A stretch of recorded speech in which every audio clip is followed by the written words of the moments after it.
Hi friends, ഇന്ന് election result day ആയിരുന്നു.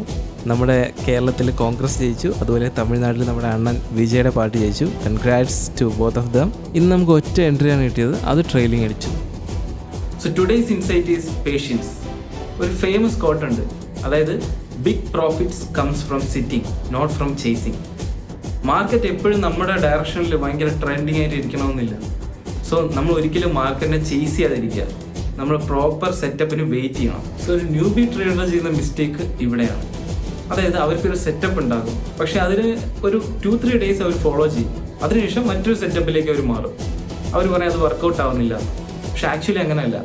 നമ്മുടെ കയ്യിലൊരു സെറ്റപ്പ് ഉണ്ടെങ്കിൽ അതൊരു 50 ടൈംസ് എങ്കിലും നമ്മൾ ട്രേഡ് എടുത്ത് നോക്കണം. അപ്പോഴേ നമുക്കത് പ്രോഫിറ്റബിൾ ആണോ അതോ ലോസ് മേക്കിംഗ് സ്ട്രാറ്റജി ആണോ എന്നൊക്കെ മനസ്സിലാവുള്ളൂ. സോ ഇതിന് നമുക്ക് വേണ്ട കാര്യമാണ് പേഷ്യൻസ് എന്ന് പറയുന്നത്. അപ്പോൾ നമ്മുടെ 100 days ട്രേഡിംഗ് ചലഞ്ചിൻ്റെ കംപ്ലീറ്റ് ഡേറ്റ ടെലഗ്രാം ഗ്രൂപ്പിൽ അപ്ഡേറ്റ് ചെയ്യുന്നതാണ്. അതുപോലെ നമ്മുടെ വെരിഫൈഡ് പാനൽ ബയോയിൽ നമ്മൾ പിൻ ചെയ്തിട്ടുണ്ട്. So stay tune. ബൈ.